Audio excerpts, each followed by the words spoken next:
Good morning, ladies and gentlemen, and welcome to another edition of this, the Cortland Warner Show. Today, we have with us a gentleman that needs no introduction to the microphone. He goes by the name of Herbert Martina. We're going to be having an interview with Herbert Martina pertaining to the current situation in St. Martin and how he passes himself through the lockout that we had during the pandemic that is still affecting us here in Sunshine City, St. Martin. Without further ado, I will turn the program over to the co-host, Mr. Elvis Flanders. Thank you, Mr. Warner, for the introduction. I am the co-host, Mr. Elvis Flanders. And as you said, we are here with the good gentleman, Mr. Herbert Martina. And we're going to have a discussion on the current situation in St. Martin with us both. Mr. Martina, thank you for joining us this morning. It's a pleasure to be on the Cortland Warner Show. I've been watching it very often when it's on air and when it's featured.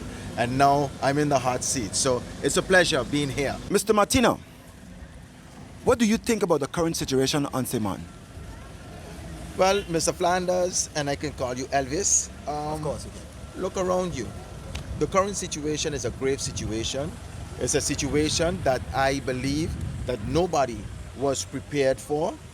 I believe that no government was prepared for this. So we can't really blame the government on what is happening. What we can do is the steps taken to, for life to continue. That we can say, okay, whose fault it is, what could have been done better. But to be quite honest, the situation is grave. The situation is one that, you can see around you, all right? We're in the heart of Phillipsburg right now with shops closing, with not much traffic. Of course, the one pillar economy that we have with tourists, where are they? Because of this COVID situation, all right? Absolutely, Mr. Martina. Leads me to ask you, what has this pandemic taught you? This pandemic has taught me to be basically prepared and to know that anything can happen, all right? Who would have thought that we would have been in a situation where countries have shut down not once, twice, and some countries multiple times, all right? So be prepared. Next thing that it has taught me is that the new wave that we should get with the new wave. When I'm saying the new wave, technology. We should embrace technology because something like this happens again, all right? Where would we have been without internet? Where would we have been without smartphones? Where would we have been without tablets and all of those things? Without Zoom, all of those things, you understand? Our very educational system depends on technology. So payments, at one point the contact between payments and stuff, that was frowned upon. But we know money, that's a tricky situation. But now we're seeing that even banks are introducing something that had in Europe for years, which is contactless purchases. You just touch it and it's paid for. What about ordering stuff from away so that they come in instead of going to the shops and stuff? So we see that technology plays a big role in our today life, in our system. Very, very good, Mr. Martina. Leads me to ask you, how was your experience during the lockdown? Well, I'll tell you one thing. I have never been, or I should say, my wings have never been clipped in my life before. And I felt as if my wings were clipped. Imagine not being able to go where you want. Imagine having to adhere to a simple rule, as in you can't be out on the road a certain time. But the best part, imagine to be heard, you can't even go to the front side, all right? A place where camaraderie, we're one island, one people, all right? I can't go over and tell my friend hello. I can't go play basketball. I can't do the things that I'm accustomed of doing. It was an abrupt stop. You understand? So how it affected me, I felt as if my wings was clipped, basically. Okay, Mr. Martina, how would you like to see the last quarter of 2020? Ooh. Again, I must refer to us being in the center of Phillipsburg, okay? We all know that uh, the economic flow that pumps into our veins, which is the tourists. We don't see not one. I haven't seen not one tourist around here. What I would like to see, you asked me what I would like to see, not what I know is going to happen or what I know not going to Absolutely. happen. Good. I would like to see basically that our port is filled with tourist ships, not like how it is right now, but filled with tourist ships and people coming in and out. I would like to see people coming to the island.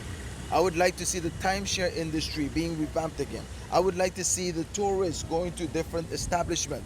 I would like to see no lockdown. All right? I would like to see all of those things, normalcy. That's what I would like to see. However, we know the situation. We have to talk about social distancing. The very interview that we have now, look, we're apart. Normally we'll be close together. Absolutely. You know, I have my mask just in case. I have my sanitizer. You know, I would like to see normalcy. Okay? But the situation is that that's not the case. Mr. Martina, how would you rate government's performance during this period? Okay, I'm going to be brutally honest here, and I think that's why you guys called me on the program. In the beginning of this pandemic, I would have given them a complete four, a failure. All right? I thought that they withheld information, vital information from us. They did not seek the proper advice, and especially when our Prime Minister, the Honorable Silveria Jacobs, basically took control of the situation and handling it from a political aspect and not from a medical aspect, right? That was disappointing to me. So you're saying she didn't acquire enough information before making certain decisions? Okay, I think that she thought that it would have been a doozy, but we all see that it wasn't a doozy. All right, it was difficult. All right, and nothing against the Prime Minister, but I think that it should have been left to the professionals. Then we saw the way how Curacao was handling this whole thing, and to be quite honest, I was jealous. I was jealous because of the way how Curacao is informing their people, how the public, the population, was looking at Dr. Easy as a source of hope. Yeah. You know, he led them through this pandemic and still as of today. And I felt that that was lacking here in St. Maarten. However, everybody know I just came back from the Netherlands, okay? Now, if I would rate the performance on the government, I would give them a passing grade. I would give them a 6. And I'm honestly saying so. The way how I see that the people in the Netherlands are dealing with this pandemic, and maybe it's because we're a small island, you know, maybe because you and I can question the government, and you know, we go on Facebook and the government is like, hey, you know something, let's see, and you know, they're put in check. But in the Netherlands, I did not see much social distancing. I did not see the protocols that we have here to mitigate the spread. And now we can see that in the Netherlands, the cases are sky high. Skyrocketing. As a matter of fact, a recent report says that Holland might be the new epicenter of the coronavirus in Europe. Wow. All right? That's what I read. That's staggering. That is staggering. So I am saying, would I rate them now, having all the information? I will give them a 6, a passing grade. All right?